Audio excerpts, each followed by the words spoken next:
इसी बीच नेता प्रतिपक्ष विजय सिन्हा क्या कुछ कह रहे हैं, सुनाते हैं आपको। डॉक्टर से हमने बात भी किया है, उन्होंने कहा कि हम लोग प्रयास कर रहे हैं। इसी क्रम में उनसे जो बातचीत हुई है और उस बातचीत के क्रम में उन्होंने बताया कि पिछले छठ में भी अपराधियों द्वारा इनके साथ बच्चियों से छेड़छाड़, धमकाने का प्रयास, मारपीट करने का प्रयास किया गया और ये जाकर के अपने स्थानीय थाना में शिकायत भी दर्ज किया है और शिकायत पर कार्रवाई हुई होती तो आज ये नरसंहार नहीं होता। जिले में वही एसपी हैं, उस समय भी सत्ताधारी दल के लोगों के दबाव में कहीं न कहीं अपराधियों को बचाने का खेल खेला गया। थाना पूरी तरह से एसपी के देखरेख में चलता है और थाने के अंदर कार्रवाई होती तो आज ये नरसंहार रुक जाता। एसपी कह रहा है कि हमें जानकारी नहीं है, पीड़ित परिवार कह रहे हैं कि छठ के समय ये घटना घटित हुआ था। अब सत्य कौन है ये तो उच्च स्तरीय जांच से पता चलेगा। घटना घटित होने के बाद आप इसको प्रेम प्रसंग से जोड़ दिए। उनके लोग, परिवार के सदस्य, कई स्थानीय लोग भी कहा कि लखीसराय स्टेशन प्लेटफार्म से सटा हुआ इनकी जमीन, कीमती जमीन पर ये जमीन माफियाओं की निगाहें टिकी हुई थी। पहले तो प्रयास किया कि बहू बेटियों को छेड़ें, तंग करें, बेच करके भागे और जब उसमें सफल नहीं होता है तो घटना को इस स्तर तक ले जाएं। हमने मांग किया कि अगर जो उन लोगों का कहना है तो आप एक एंगल पर काम क्यों कर रहे, ये अलग एंगल है, उस पर भी आप जांच कराइए। लेकिन पूरा प्रशासन कहीं न कहीं दबाव में नजर आता है और जब एसपी के कहने पर डीआईजी एक मृतक बच्ची का फोटो, प्रेम प्रसंग का कई फोटो को सजा रहा हो और दिखा रहा हो, ये मानवता को लज्जित कर रहा है और ये मानसिकता प्रशासन का दिखाई पड़ रहा है कि ये माइंड सेट कर लिए कि हमको और इधर उधर जांच नहीं करना, ये प्रेम प्रसंग कह के इसको दबा देना। इसके पहले भी लखीसराय के अंदर इस तरह की कई घटनाएं घटित हुई है। हमने पहले भी बताया कि पीट पीट कर जिसकी हत्या की गई, हॉस्पिटल गया, उसको मृत घोषित किया और हार्ट अटैक कर करके पोस्टमार्टम रिपोर्ट में दे दिया गया है। इसी एसपी के रहते परिवार के लोग छटपटाते रह गए, कहीं कोई सुनवाई नहीं हुई और इस तरह के कई घटनाएं हैं। अपराधियों को बचाने का एक लंबी राशि का लेन देन कर करके ये खेल लखीसराय के अंदर हो रहा है। जहां घटना घटित हुआ, आज पीड़ित परिवार के सदस्य बता रहे थे कि वहाँ दारू का बड़ा माफियागिरी चलता है, वो दारू का अड्डा है और दारू के जमात के लोग, बालू से जुड़े लोग और जमीन माफिया, ये सिंडिकेट है और ये सिंडिकेट टारगेट करता है और टारगेट करके प्लानिंग करता है। आज बताइए कि जो नोटबुक जारी किया है, इस तरह का एक अपराधी जो पहले भी जेल गया है, उसकी ये भाषा नहीं हो सकती। ये पूरी तरह से प्लान्ड है। और आज सत्ताधारी दल के लोग प्रेस करते हैं, वो फोटो दिखा रहे हैं कि विजय सिन्हा के साथ एक जमीन माफिया, जिसको इन्होंने इसके मकान में रहता था, पकड़ा है, 1 साल पहले रहता था, अभी तो दूसरे के मकान में। अरे हम तो जन कल्याण संवाद करते हैं, लोग आते हैं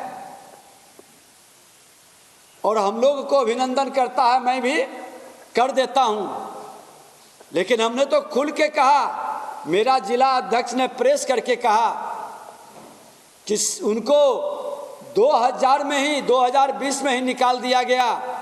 उसका फोटो किसके किसके साथ है कल उन्होंने जारी भी किया था। लोग देखे भी थे कि आरजेडी के महासचिव, प्रदेश के महासचिव के साथ, आरजेडी के प्रदेश महासचिव के साथ वो सम्मिलित है।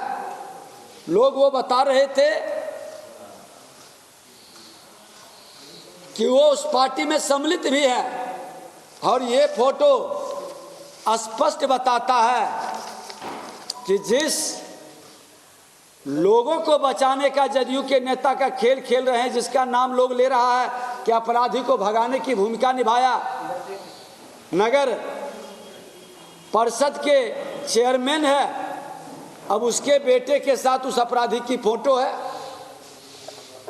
और फोटो जब निकलना शुरू हुआ है तो फोटो बड़े लीडर, वहां के बड़े जनप्रतिनिधियों के साथ भी नजर पाएगा।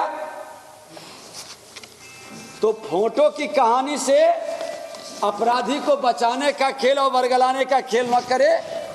मैं तो कहता हूं कि मेरे दल का कार्यकर्ता हो, मेरे परिवार का सदस्य हो, पहले भी मैंने सदन में कहा है, खुल करके कार्रवाई करो और सजा दो, वर्गलाने का खेल बंद करो। आपने कहा कि विजय सिन्हा का बालू का साइड चलता है, खुला चुनौती है। माननीय सांसद ललन बाबू, आपके जो जदयू के जिला अध्यक्ष और लटक हैं, जो कई लोग प्रेस कॉन्फ्रेंस सम्मिलित रूप से कर रहे थे, एक भी बालू से जुड़ा हुआ मेरा या मेरे परिवार का प्रमाण है तो आप सार्वजनिक करिए, और नहीं करते हैं तो फिर माफी मांगिए और इन लोगों पर कार्रवाई करिए। ये अपराधियों को बचाने के लिए आप डायरेक्शन को डाइवर्ट मत करिए, क्योंकि लखीसराय में ये पहली नरसंहार नहीं है। कई लोगों की हत्या जमीन के कारण, बालू के कारण, दारू के कारण हो रहा है। और ये सिंडिकेट पूरे प्लानिंग वे में वहाँ हत्याओं का दौर चला रहा है। वहाँ का जनप्रतिनिधि होने के नाते हमारी जिम्मेवारी है इस सिंडिकेट के तोड़ने का, इस पर कार्रवाई कराने का। आप उच्च स्तरीय जांच कराइए, निर्दोष रहेगा तो फिर भयभीत क्यों हो रहे हैं? क्यों सीबीआई से जांच कराने से भाग रहे हैं या हाईकोर्ट के सिटिंग जज से? जो एसपी बचाने का खेल खेल रहा है वो एसपी कार्रवाई कैसे करेगा? वो तो आपके दबाव में, आज लखीसराय हो, मुंगेर हो, बाढ़ हो, या जो हस्तिनापुर के गुलाम हो, वो तो जो आका बोलेगा वही गुलाम करेगा। जहां ये स्थिति है, आज लॉ एंड ऑर्डर की स्थिति यही है कि पूरी तरह से 5वां दिन बीत गया, अपराधी पकड़ाया नहीं है। और मैं कह देना चाहता हूं कि अगर जो अपराधी की गिरफ्तारी नहीं हुई और माननीय मुख्यमंत्री जी, वही लखीसराय में नरसंहार हुआ था, बालू नरसंहार, आप ही के बड़े भाई श्रीमान लालू प्रसाद यादव की सरकार थी, उन्होंने मुआवजा ही नहीं दिया था, नौकरी भी दिया था। जरा फाइल निकलवाइए।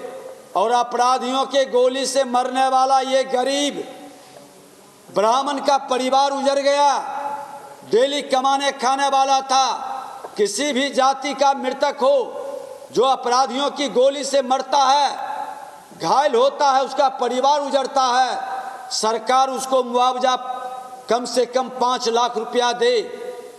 और इसको लेकर के मैं लखीसराय से शुरू करूंगा कि महागठबंधन के रीजन में जो इतने अपराध बढ़े हैं और अपराधियों की गोली से मरा है, उस अनाथ बच्चे और विधवा को मुआवजा देने के लिए महाधरना का कार्यक्रम करूंगा।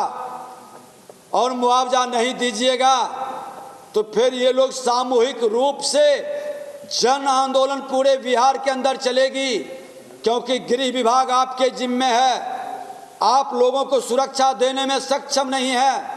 बिहार के अंदर हत्याओं की दौड़ चल रही है। अब तो अपराध पहले नुक के छुप करके रात्रि में होता था, अब अपराध खुलेआम दिन में। आज नालंदा आपके गृह जिले के अंदर एयरफोर्स के जवान का घर के आगे ही गला रेत करके 1 बजे दिन में हत्या कर दिया। इसी तरह की घटना जमुई के अंदर 2 लोगों को गोली मार देती है, मौत हो जाता है। एक दिवाकर यादव को चैलेंज दे करके प्रशासन में जाकर वो शिकायत करता है, फिर भी आकर के घर पर गोली मार देता है। गिरोह सब आपके सत्ताधारी दल से जुड़ा लोग है।